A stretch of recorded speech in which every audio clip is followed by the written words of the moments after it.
नमस्कार दोस्तों, मैं संजय त्रिपाठी और आप देख रहे हैं जन की बात संजय के साथ।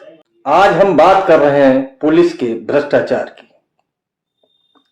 आमतौर पर यह माना जाता है कि थानों में सबसे ज्यादा भ्रष्टाचार है। यहां थानेदार से लेकर के सिपाही तक घूसखोरी में लिप्त रहते हैं। हम आज बात कर रहे हैं थानों के खर्चों की। आप जानते हैं कि शहर के थानों की जीप 24 घंटे चला करती है, कभी गश्त में, कभी धरपकड़ में, कभी कहीं। इस जीप पे करीब 100 से 150 किलोमीटर की दूरी रोजाना तय होती है और जीप का माइलेज 8 से 10 किलोमीटर प्रति लीटर का है। पुलिस को हर महीने ईंधन के रूप में 200 लीटर डीजल या पेट्रोल मिलता है थाने को। अब ये ईंधन पुलिस के खर्चों के मुताबिक 10 से 15 दिन में खत्म हो जाता है। शेष 15 दिन पुलिस की गाड़ी कैसे चलती है, इसके बारे में जब आप करीब से जाएंगे तो पता चलेगा कि घूस की रकम या घूस के ईंधन से पुलिस की गाड़ी गश्त करती है। अगर इसकी तह में जाएंगे, थाने की जीडी और पुलिस की लॉग बुक कड़ी की, दोनों का जब मिलान करेंगे तो आप सिर पकड़ लेंगे। ऐसा समझ में आएगा कि पुलिस की गाड़ी लगभग 1 लीटर में 50 किलोमीटर चलती है। आप दूसरा सवाल, आपने आए दिन खबरें पढ़ी होंगी कि फला थाने की पुलिस ने इतने लोगों पर गुंडा एक्ट लगाया, इतने लोगों के खिलाफ गैंगस्टर की कार्रवाई की या इतने रासुका में निरुद्ध किए गए। क्या आपको पता है कि गैंगस्टर में एक कार्रवाई पर 1000 से 800 रुपए का खर्चा आता है। यह खर्चा हालांकि लगभग 15 साल पहले एक गैंगस्टर और एक गुंडा पर 2000 का था, लेकिन अब पुलिस को थोड़ी स्टेशनरी ज्यादा मिलने लगी तो ये खर्चा थोड़ा कम हुआ, लेकिन तब भी 800 रुपए खर्च हो जाते हैं। इसका कोई मद नहीं। अब रासुका की बात करें तो राष्ट्रीय सुरक्षा कानून यानी एनएसए लगाने में, एक व्यक्ति पर एनएसए लगाने में पुलिस को 3 से 5,000 रुपए खर्च करने पड़ते हैं। इसका भी कोई बजट नहीं है। इस प्रकार से अभी हमने बात की ईंधन, गुंडा एक्ट, गैंगस्टर और रासुका में होने वाले खर्च की। ईंधन पुलिस को जो मिलता है सरकार की तरफ से वो सिर्फ 15 दिन का है। शेष 15 दिन पुलिस की गाड़ी रिश्वत की रकम से चलती है, चाहे वो किसी पेट्रोल पंप वाले से पेट्रोल घूस में लिया गया हो या किसी से घूस लेकर के उसमें ईंधन भराया गया हो। देहात के थानों का तो और भी बुरा हाल है। देहात के सुदूर जो थाने हैं मुख्यालय से, उनकी जीप 24 घंटे चल रही है, गश्त कर रही है।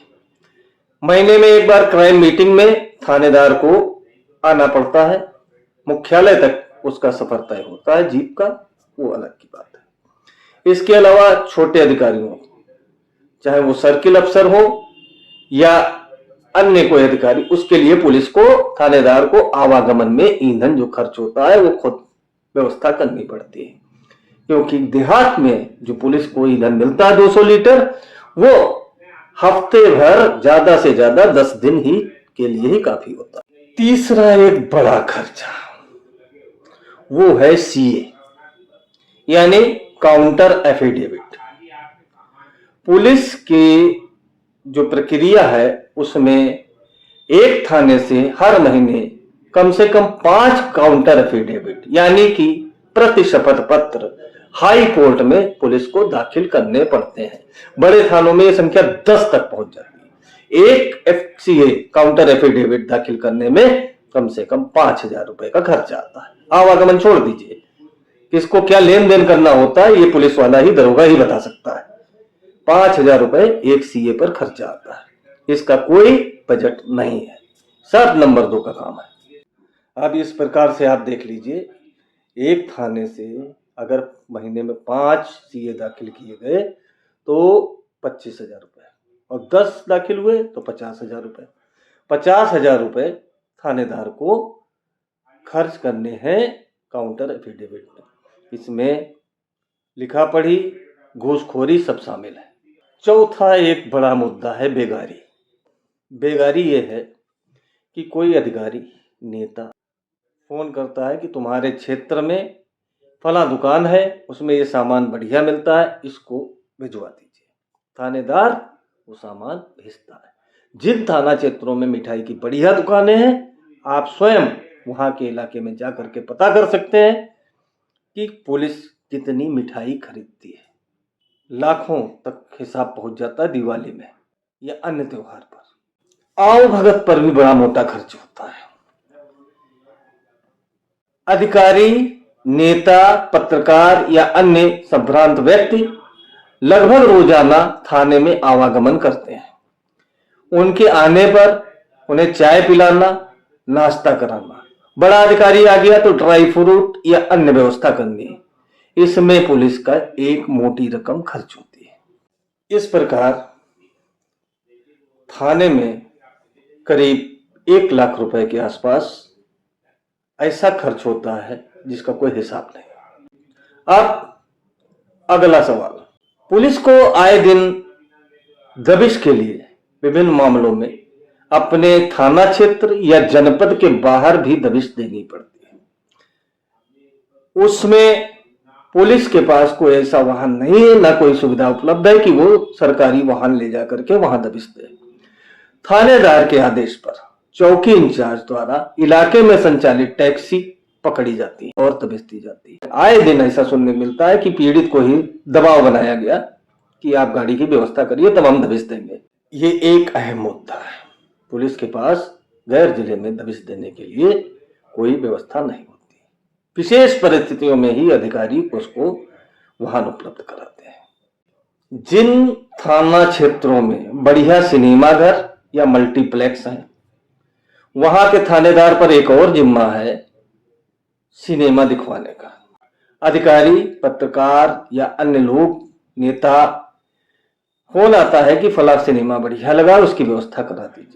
सिनेमा हॉल, मल्टीप्लेक्स का मालिक संबंधित चौकी इंचार्ज के बजट में कुछ टिकट निर्धारित कर देता है कि 50 टिकट, 100 टिकट, 25 टिकट, इतने टिकट मैं आपको दूंगा।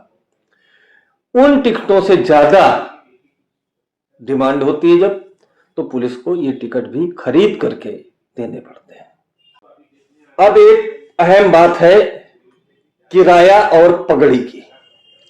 जी हां, प्रदेश के अनेक जिलों में पगड़ी पर ही थाना मिलता है, यानी कि एक निर्धारित रकम 50,000 रुपए से लेकर के 5 लाख रुपए तक देने वाले इंस्पेक्टर को ही थाने का चार्ज मिलता है। कई जिलों से ऐसी शिकायतें हैं, अनेक मामले ऐसे आए। बोलेगा कोई नहीं, दोनों पक्ष की रजामंदी है, और पगड़ी देने के बाद आपको मिल गया चार्ज, उसके बाद मासिक किराया भी निर्धारित है। यह किराया विभिन्न जिलों के कप्तान द्वारा लिया जाता है। कप्तान किराया लेते हैं, इसके बाद में एडिशनल एसपी, सीओ ये नजराना भी लेते हैं, यानी सभी का महीना तय है। पगड़ी का इंतजाम तो थानेदार ने चार्ज पाने के लिए किया, पगड़ी दे करके चार्ज ले लिया, मासिक किराया भी दे रहा है। जाहिर है कि कोई भी थानेदार अपने पास से पैसे खर्च करके चार्ज नहीं चलाएगा। सबसे पहले चार्ज लेते ही उसकी कोशिश होती है कि जो पगड़ी उसने दी है वो वसूल हो जाए। कल का कोई भरोसा नहीं, किस मामले में कब हटना पड़ जाए, तो थानेदार का फोकस अपने द्वारा चार्ज के लिए दिए गए 50,000 से लेकर के 5 लाख रुपए तक वसूल करने पर रहता है। छोट भैया नेता, प्रेस व अन्य सभी को मैनेज करना भी थानेदार की जिम्मेदारी है। सिर्फ पुलिस नहीं, प्रशासन और न्याय प्रणाली से जुड़े हुए लोग भी थानेदार से लाभान्वित होने की अपेक्षा करते हैं। सबकी नजर थानेदार पर रहती है। लगभग 3 दशक पहले तक एक नाम चलता था एकजाई। फला थाने की इतनी एकजाई है। एकजाई मतलब यह था कि सभी प्रकार से वसूली करके वहां के कारखास, यानी कारखास का मतलब जो इंस्पेक्टर का करीबी हो और मैनेजमेंट में माहिर सिपाही या दीवान, उसके पास वो रकम इकट्ठा होती थी। उसके बाद उसका हिस्सा बांट होता था और सभी को दिया जाता था थाने के खर्चे निकालने के बाद। अब व्यवस्था बदली, कुछ लालच भी बढ़ा। अब थानेदार और दरोगा सीधी रिश्वत लेते हैं। एकजाई का सिस्टम खत्म हो गया। सबकी अपनी अपनी वसूली है, वो खुद ही अपना हिस्सा बांट करते हैं। ये बात हम कर रहे थे थानों की वसूली की, खर्चों की। साथियों, आपने एक बात और गौर की होगी, जब किसी गरीब व्यक्ति का बच्चा, मां, बाप, बेटी गायब होती तो पुलिस उसमें बड़ा उदासीन रहती थी उसकी तलाश करने में। इसकी मुख्य वजह यह है खर्चा। जी हां, किसी भी गुमशुदा की तलाश में व्यय होता है। इसके लिए कोई बजट निर्धारित नहीं है। जो कोई पूंजीपति होता है, गुमशुदगी की रिपोर्ट लिखाने के बाद वो तुरंत फोटो बनवा करके देता है, पोस्टर वगैरह छपवाने में पुलिस का सहयोग करता, अखबार में इश्तेहार के लिए भी उसके द्वारा सहयोग किया जाता, आर्थिक मदद। लेकिन कोई मजदूर लापता है, कोई गरीब आदमी लापता है, तो उसकी तलाश के लिए, उसके फोटो तक बनवाने के लिए उसके घर वालों के पास पैसे नहीं होते हैं। और ऐसे में उसका प्रचार प्रसार कैसे हो? यही वजह है कि बड़ी संख्या में लोग, गुमशुदा लोग लापता ही रहते हैं। एक अहम बात लावारिस लाशों की है। लगभग सभी थाना क्षेत्रों में लावारिस लाश मिलती है। इनकी क्रियाक्रम, पोस्टमार्टम आदि के लिए एक राशि निर्धारित है जो शासन द्वारा दी जाती है। लेकिन वो राशि ऊंट के मुंह में जीरा जैसा है। लावारिस लाश मिलने पर पुलिस अपना सिर पकड़ लेती कि साहब ये तो गड़बड़ हो गया, एक खर्चा बढ़ गया। पुलिस उस लाश को पहले मर्चरी भेजती है। 3 दिन इंतजार, 72 घंटे इंतजार के बाद शिनाख्त न होने पर उस शव का अंतिम संस्कार एन केन प्रकार कैसे या किसी के सहयोग से कर दिया जाता है। सब खगजी खाना पूरी होती है। मान लिया वो लाश हत्या करके फेंकी गई है, तो पुलिस के लिए सिरदर्द दौर है। ऐसे मामले बरसों तक नहीं खुलते हैं। एक खास बात यह है कि एक ही जिले में, एक ही सर्किल का, एक थाने से एक व्यक्ति लापता होता है और दूसरे थाने में उसकी लाश मिलती है। ऐसे लोगों की भी शिनाख्त नहीं हो पाती। क्या है सिस्टम? सच्चाई यह है कि 10 लाख रुपए घूस लेने वाला थानेदार अपने थाने के खर्चों में भी 2-2.5 लाख रुपए खर्च करता है। उसके बाद वो शेष रकम में किराया देता है, अपना भी खर्चा रखता है और अन्य साथी सहयोगियों को भी खुश रखता है। तो जो घूसखोरी है, घूसखोरी को अगर बंद करना है तो सबसे पहले थानों के जो खर्चे हैं उनकी वास्तविक जानकारी शासन को करनी चाहिए। मैंने बसपा शासनकाल में एक ऐसी खबर, उस समय मैं अमर उजाला अखबार में क्राइम देखता था, लखनऊ में छापी थी कि बगैर भ्रष्टाचार के कैसे चलेंगे थाने। उसमें मैंने सब कुछ खुलासा किया। तत्कालीन एसएसपी ने भी इस बात को माना।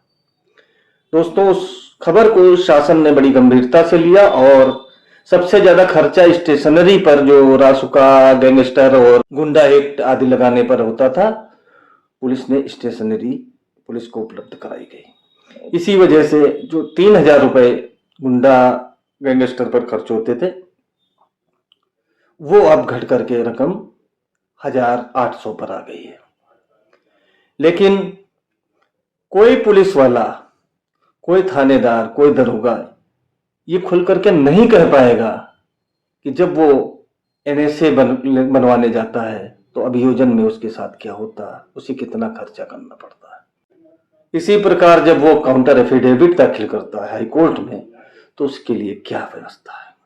शासन द्वारा मुकदमों की पैरवी के लिए नियुक्त अधिकारी दरोगा थानेदार से क्या अपेक्षा करते हैं?